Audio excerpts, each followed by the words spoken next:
FI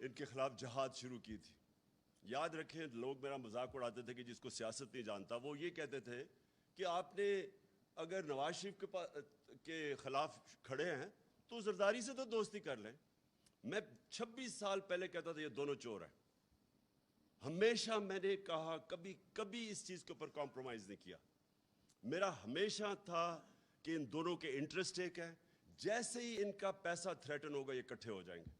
یہ جب ایک دوسرے کو کہتے ہیں نا کہ تم چور ہو, جو کہتے تھے, 2 دفعہ ان کی گورنمنٹ کرپشن پہ گئی 90 کی دہائی میں, تو ہمیشہ یہ ایک دوسرے کے اوپر سچ بولتے تھے کہ فلانا چور ہے, لیکن یہ صرف الیکشن میں جیتنے کے لیے کہتے تھے. ان کا چوری کا کوئی ایشو نہیں تھا کیونکہ دونوں چوری کر رہے تھے. تو میں نے جب پارٹی اپنی اناؤنس کی, میں نے پہلے دن سے کہا یہ دونوں چور ہیں, اور مجھے کبھی کوئی شک نہیں تھا کہ جب بھی یہ میں پاور میں آؤں گا یہ دونوں اکٹھے ہو جائیں گے. تو ان کا تو انٹرسٹ چوری کرنا اور چوری کو بچانا, NRO لینا, ان کا تو انٹرسٹ یہ ہے. اور ان کا سارا یہ ثابت ہوا. اس لیے ان کو ہر ادارہ جو ان کی چوری کو تھریٹن کرتا ہے اس کو کنٹرول کرنا ہے. لہٰذا ڈر ان کو فوج سے ہوتا ہے. فوج سے کیوں ڈر ہوتا ہے؟ کیونکہ ISI اور ملٹری انٹیلیجنس ان کے پاس رپورٹس ہوتی ہیں ان کی چوری کی, تو یہ ان کو کنٹرول کرنا چاہتے ہیں کہ وہ اگر آؤٹ آف کنٹرول ہو جائیں تو ان کی چوری سامنے آ جائے گی. 2 دفعہ ان کی گورنمنٹس گئی 90s میں چوری کے اوپر. جو خرم دستگیر نے بات کی کہ جی اپنا یہ آرمی چیف لے کے آئے گا, عمران خان کو کوئی ضرورت نہیں اپنے آرمی چیف رکھنے کی. مجھے کوئی اپنی چوری نہیں بچانی. مجھے تو جو میرٹ کے اوپر بہترین, کیونکہ ہم چاہتے ہیں کہ ہمارا فوج کا ادارہ مضبوط ہو. مضبوط تب ہوگا جب اب میریٹوکریسی ہو. تو ہمارا تو انٹرسٹ یہ ہے. تو یہ جو ان کی اپنے ذہن میں خوف آ گیا تھا کہ جناب میں وہ جنرل فیض کو لانا چاہتا ہوں, یہ ان کے خوف تھے. ان کے اوپر خوف طاری ہوا ہے, کیونکہ چوری, اتنی زیادہ چوری جب کر لیں, بلینز آف ڈالرز ان کے باہر پڑے, تو ان کو خوف ہے اس کا. اس خوف کی وجہ سے یہ پینک کر رہے تھے کہ اوہو یہ اگر وہ نومبر کے اندر اپنا آرمی چیف رکھ لیا تو یہ ملک کو تباہ ہو جائے گا, یعنی ان کی فیوچر تباہ ہو جائے گی. لیکن میں جو مین تھی میں اب اس کے اوپر آنا چاہتا ہوں. دیکھیں پہلے تو یہ سمجھ لیں کہ امریکہ جب رجیم چینج کرتا ہے تو کیا امریکہ رجیم چینج کرتا ہے دوسرے ملکوں کی بہتری کے لیے؟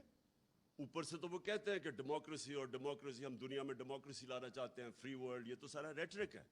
لیکن رجیم چینج جب بھی ہوتا ہے وہ لوگوں کو, ملکوں کو استعمال کرتے ہیں اپنے انٹرسٹ, اپنے فورن پالیسی کو آگے بڑھانے کے لیے.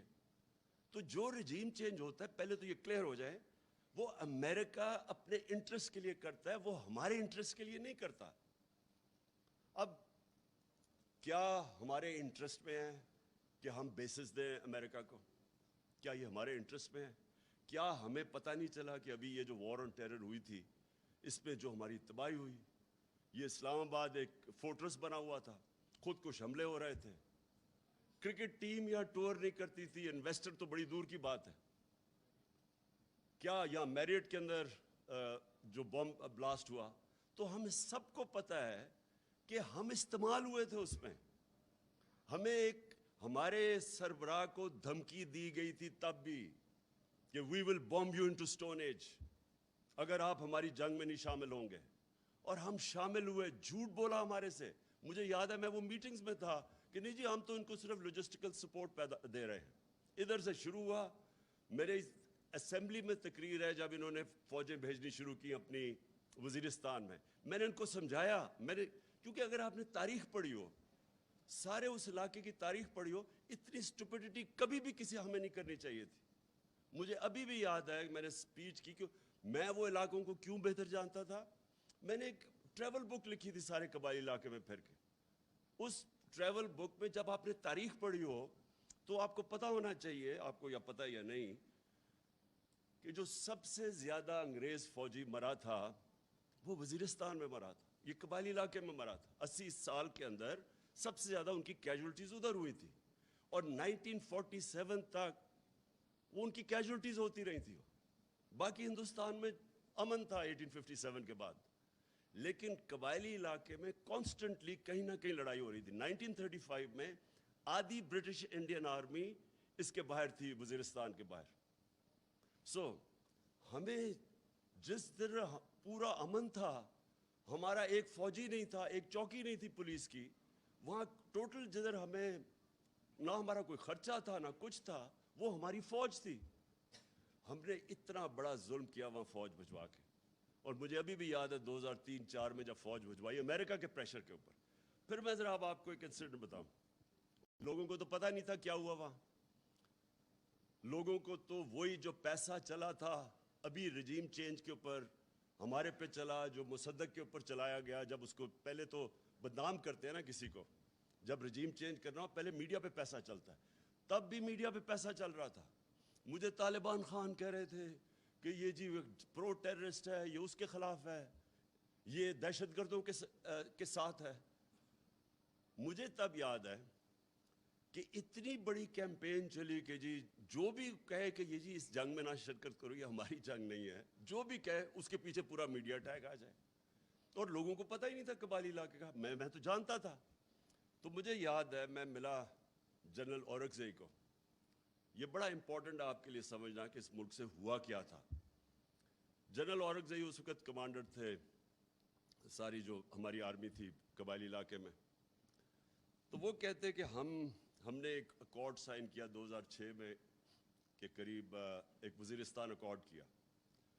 تو کہتا ہے امریکنز کا ایک بڑا ہائی لیول ڈیلیگیشن آیا ہمارے ساتھ پوچھنے, ہمارے سے بات چیت کرنے کے لیے.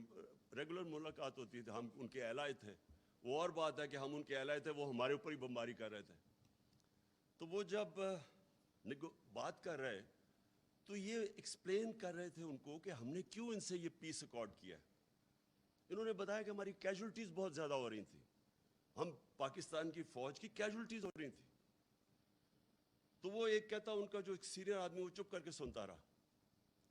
جب ہم نے اس کو ایکسپلین کر دیا کہ جی ہمارے یہ مسئلے تھے اس لیے ہم نے وزیرستان اکارڈ سائن کیا ہے, تو وہ کہتا وہ سینئر جو ان کا آفیشل تھا وہ کہتا یہ ذرا سنیں, we are paying you to fight not to have peace accords. حکم دیا اور انہوں نے اکارڈ توڑوایا, ڈرون اٹیک کر کے توڑوایا اکارڈ. تو ہم مر رہے تھے یہاں, ہم یعنی کوئی پاکستانی ادھر بھی مر رہا ہے ادھر بھی مر رہا ہے, ہمارے اوپر ڈرون اٹیکس ہو رہے تھے. مجھے آج بتائیں کہ ایک جگہ کبھی کسی نے اپریشیٹ کیا ہے کہ جس ملک نے ان کے ساتھ وار آن ٹیرر کے اندر سب سے زیادہ قربانیاں دیں, ایک جگہ اپریسیشن ہوئی ہے؟ وہ اس لیے نہیں ہوئی کہ ہم نے اپنے آپ کو استعمال ہونے دیا. تو میں جب یہ کہہ رہا تھا کہ یہ بیسز کے اوپر ایبسلیوٹلی ناٹ, وہ اس لیے کہ میرے ملک کا انٹرسٹ ہے. ہم کیوں کسی کی جنگ میں شامل ہوں؟ ہم اگر افغانستان کے اندر اب طالبان کی گورنمنٹ ہے, ہمیں کیا ضرورت ہے کہ ان کو یہاں سے کوئی ادھر اٹیک جائے یا وہ کچھ کرے, اور ہمیں کیا ضرورت پڑی ہوئی ہے کہ ہم ویسی کمبیٹنٹ بن جائیں. آپ جتنے مرضی کہیں کہ نہیں جی ہم صفائیاں پیش کریں, لیکن جیسے ہی آپ کی زمین استعمال ہوگی آپ آٹومیٹکلی ان کے ساتھ ان کے شامل ہو جائیں گے ان کی جنگ میں. اس لیے یہ ہمارا انٹرسٹ ہے. دیکھیں میں کبھی اپنے آپ کو اینٹی امریکن نہیں سمجھتا. ہماری بڑی زبردست پاکستانی امریکن کمیونٹی ہے جو سب سے امیر پاکستانی ڈائسپرا ہے. ہمیں تو کبھی ان سے تعلقات خراب نہیں کرنے چاہیے. ہمارے جو امریکہ سپر پاور ایکسپورٹس ہماری سب سے زیادہ امریکہ ہے, ہمیں کسی صورت تعلقات نہیں خراب کرنے چاہیے. لیکن کیا ہمیں اپنے آپ کو اس طرح ٹیشو پیپر کی طرح استعمال ہونا چاہیے؟ اب ان کا ایجنڈا کیا ہے؟ ان کا ایجنڈا بڑا سیدھا ہے, اسرائیل کو ریکگنائز کرو, ہندوستان کو ایکسیپٹ کرو کہ یہاں لوکل تھانے دار ہے ہمارا, ان کو اپنی کشمیر کو بھول جاؤ, کیونکہ وہ چاہتے ہیں کہ ہندوستان تکڑا ہو اور تاکہ وہ چائنا کو فیس کرے. تو ہمیں وہ چاہتے ہیں کہ ہم بڑے آرام سے جو ہندوستان کا ہے اس کو سلوٹ کرو. اب کوشچن یہ ہے کہ کیا یہ پاکستان کا انٹرسٹ ہے؟ جس وقت آپ اسرائیل کو ریکگنائز کرتے ہیں, آپ یاد رکھیں کہ آپ کا جو جتنا کشمیر کا موقف ہے اسی دن زیرو ہو جاتا ہے. جب آپ اس کو ریکگنائز اگر آپ ایکسیپٹ کر جاتے ہیں کہ پیلسٹینین جب ریکگنائز کرتے ہیں تو آپ ایکسیپٹ کر جاتے ہیں کہ پیلسٹینین کا کوئی رائٹ نہیں رہا, اس کا مطلب کشمیریوں کا بھی کوئی رائٹ نہیں رہا. تو آپ وہ کشمیریوں کی جو 1 لاکھ سے اوپر انہوں نے قربانیاں دی ہیں پچھلے 30 سال سے، اس ساروں کے اوپر ان کی قبر کھود دیتے ہیں. جو کشمیری آج دیکھ رہے ہیں کہ واحد پاکستان کھڑا ہے ان کے ساتھ جو بولتا ہے، جس وقت ان کو یہ پتا چلا کہ پاکستان نے ریکگنائز کر دیا اور انڈیا سے تعلقات ٹھیک کر دیے، کشمیر ایشو ختم ہو گیا. اور وہ ختم ہو گیا تھا. پہلی دفعہ جب یہ اٹھا ہے یو این سیکیورٹی کاؤنسل میں، انٹرنیشنل فورم سے، وہ ہمارے دور میں اٹھا ہے. اس سے پہلے تو یہ نہیں لیتا تھا. نواز شریف جب ہندوستان گیا، اس نے تو حریت کانفرنس کے ممبرز کو ہی نہیں ملا یہ کہ نریندر مودی نہ ناراض ہو جائے.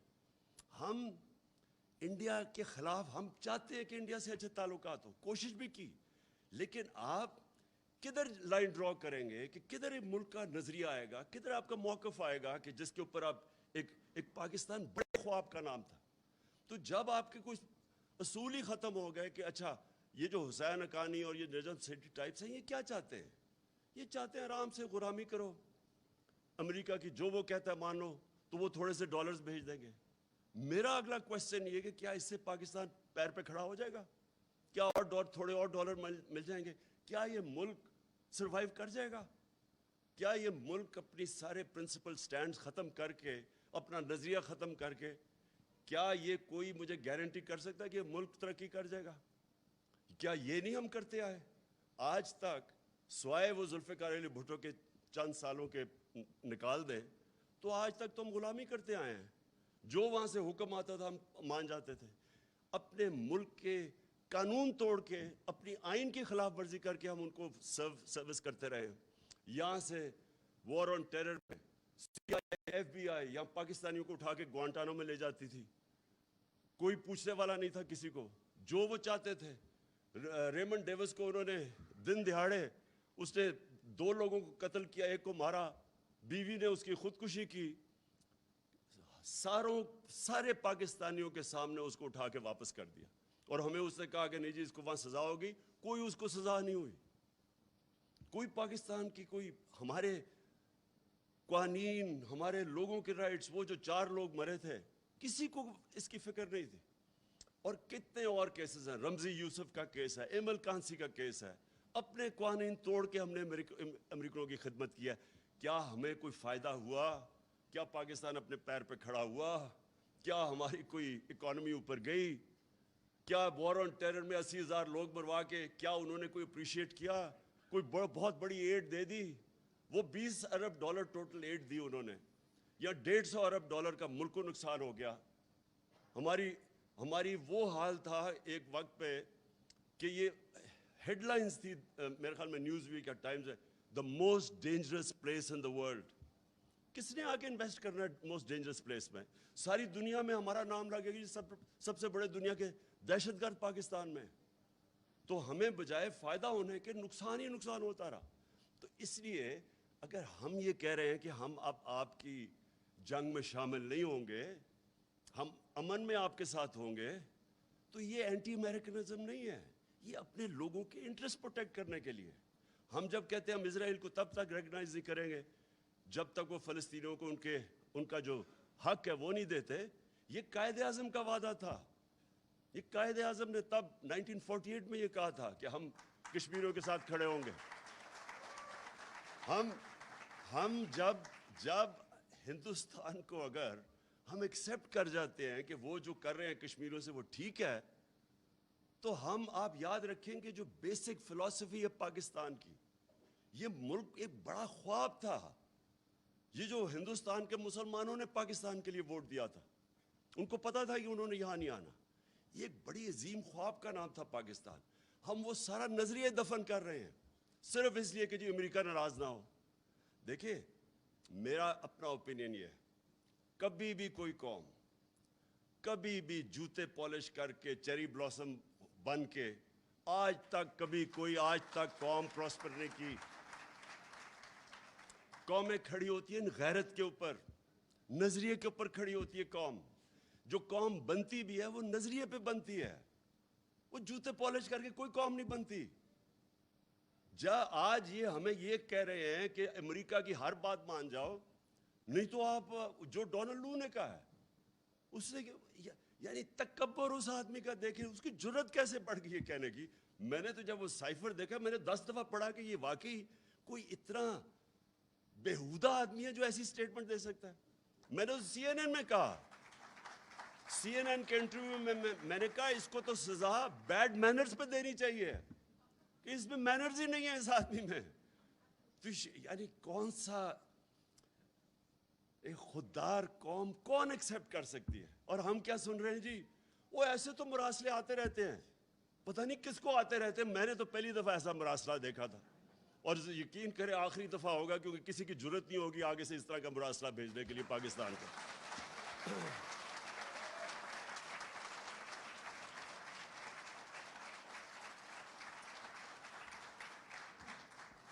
دیکھیں جی، ایک بس اب سنیں ذرا میری بات. دیکھیں یہ بڑا امپورٹنٹ ہے. اب ہم کھڑے کدھر ہیں؟ ہم ادھر ہیں. میں سمجھتا ہوں کہ یہ پاکستان کے لیے ایک وہ فیصلہ کن موڑ پہ آ گیا پاکستان، جدھر سارے لوگوں کو فیصلہ کرنا ہوگا یا انہوں نے ایک راستہ لینا ہے پاکستان کی ایک خودداری کا، اور ایک مشکل راستہ ہے پاکستان کی حقیقی آزادی کا، یا ان چور ڈاکوؤں کو جو اوپر ہم. اور میں دوسری چیز، یعنی میرے سب سے زیادہ مجھے توہین کدھر ہوئی ہے؟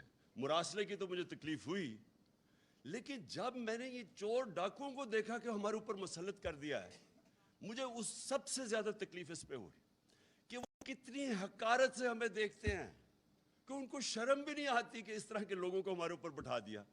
اپنے ملک کے اندر دیکھیں، میں مغربی سویلائزیشن کو سب سے بہتر جانتا ہوں. اپنے ملک کے اندر میں آپ کو لکھ کے دیتا ہوں کہ بیل کے اوپر کوئی ہو، ضمانت پہ کوئی ہو، اس کو کوئی نوکری لے کے دکھا دے. یہ ناممکن ہے کہ 60% کیبنٹ بیل کے اوپر ہو، اربوں روپے کے کرپشن کے کیسز ہوں، اور آپ ان کو ایک ملک کے اوپر بٹھا دیں. یعنی اس سے زیادہ ہماری توہین کیا ہوگی؟ یعنی یہ صرف یہی نہیں ہے کہ انہوں نے چوروں کو اوپر بٹھا دیا جو 30 سال سے چوری کر رہے تھے. اس سے زیادہ بڑی چیز ہے کہ انہوں نے ہمارے ملک کی اخلاقیات کو کتنا نیچا دیکھا ہوگا. یعنی وہ کیا سمجھتے ہوں گے کہ ہم کتنے گرے ہوئے لوگ ہیں کہ ہم چپ کر کے ان چوروں کو قبول کر لیں گے. اس سے زیادہ شرمناک چیز، دیکھیں میں نے دنیا دیکھی ہے، میں اس لیے کہہ رہا ہوں، میں نے دنیا کے اندر کسی خوددار ملک کے اندر اس طرح کی چیز کو تصور بھی نہیں کر سکتا. میں جب یہ دیکھ رہا تھا، جب مجھے یہ پتا چلا اس سازش کا، اور سازش کا مجھے سال پہلے اندازہ ہو گیا تھا کہ گیم شروع ہوئی ہے، تو میں جب بھی میں سوچتا تھا نا، تو میں ہمیشہ سوچتا تھا کہ یہ سازش کیسے ہوگی؟ کیا شہباز شریف کو ملک کا کوئی پرائم منسٹر بنا دے گا؟ لوگ کہتے ہیں کہ دیکھیں یہ عمران صاحب آپ نے کیا کچھ نہیں، جب آپ کو پتا تھا سازش ہو رہی ہے کیوں نہیں کچھ کیا؟ میں یقین کرو، میں آنیسٹلی آپ کو ایک بات آج بتا رہا ہوں، میں تصور بھی نہیں کر سکتا کہ کوئی شہباز شریف کو ملک کا پرائم منسٹر بنا دے گا.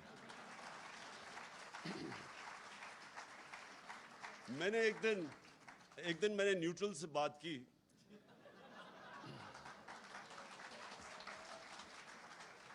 میں نے کہا اس کے اوپر 16 ارب روپے کے ایف آئی اے کا کیس ہے، 8 ارب روپے کا نیب میں کیس ہے اس کے اور اس کے بیٹوں کے اوپر، اور اتنے اوپن اینڈ شٹ کیس کسی کے نہیں ہیں، کسی کے ایسے کیس نہیں ہیں. آپ حیران ہو جائیں گے کہ اتنا بلیک اینڈ وائٹ. یعنی نواز شریف کا تو چلے پھر بھی اس نے اپنے نام پہ کچھ نہیں کیا، بیٹی کے نام پہ فلیٹس لیے، اس کا تو ڈائریکٹلی یہ اور اس کے بیٹے امپلیکیٹڈ ہے اس میں. اور کسی اور ملک میں 1 سال پہلے ان تینوں نے جیل میں ہونا تھا.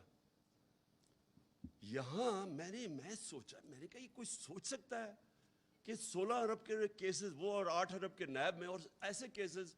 یعنی اتنا، وہ کہتے ہیں نا نقل میں بھی عقل چاہیے، اتنے بھونڈے طریقے سے انہوں نے چوری کی ہے کہ اس میں بچ ہی کوئی نہیں سکتا. اگر کوئی عام آدمی ہوتا نا، آپ یقین کریں وہ 2 ہفتے میں یہاں اس ملک میں جیل میں ڈال دینا تھا اس کو.